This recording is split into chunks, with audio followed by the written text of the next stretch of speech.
Bonjour à tous, ravi de vous retrouver sur ce plateau comme tous les vendredis, comme toutes les fins de semaine. On mincit un petit peu avec notre diététicienne.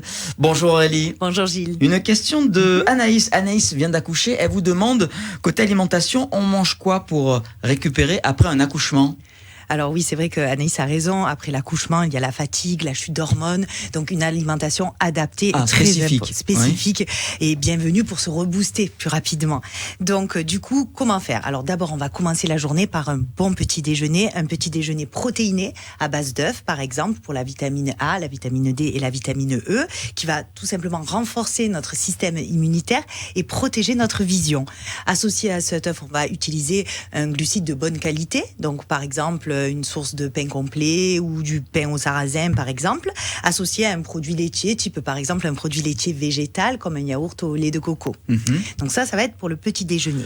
L'œuf c'est le jaune et le blanc ? Les deux, exactement. Ou c'est comme les culturistes, il faut privilégier plutôt... Alors, sachant que toutes les vitamines et les minéraux se trouvent dans le jaune, bien entendu, donc il ne faut pas exclure le jaune. Le blanc va vous permettre, est riche en protéines, en albumine essentiellement, donc ça va permettre de caler, mais l'intérêt de l'œuf, il reste quand même dans le jaune. Donc, le culturiste, c'est le blanc, c'est le contraire qu'ils prennent. Exactement, parce qu'il y a très peu de calories et surtout beaucoup d'albumine pour le muscle. Donc on va commencer le petit déjeuner de cette manière-là. Ensuite, le midi, on va faire le plein de fibres et de minéraux. Donc avec beaucoup de légumes verts, de légumes colorés, en bêta-carotène, par exemple la carotte ou de la betterave. Et on va aussi utiliser une protéine riche en fer pour lutter un petit peu contre l'anémie. Donc du coup, protéine la plus riche en fer, ça reste le foie de veau.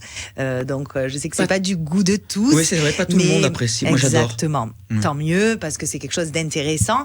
Après, on peut compenser avec du foie de volaille si on n'aime pas le foie de veau. Mais ça va être les protéines les plus riches en fer. L'autre petit conseil, bien sûr, c'est de limiter le thé vert. Parce qu'on le sait, le thé vert empêche l'absorption du fer.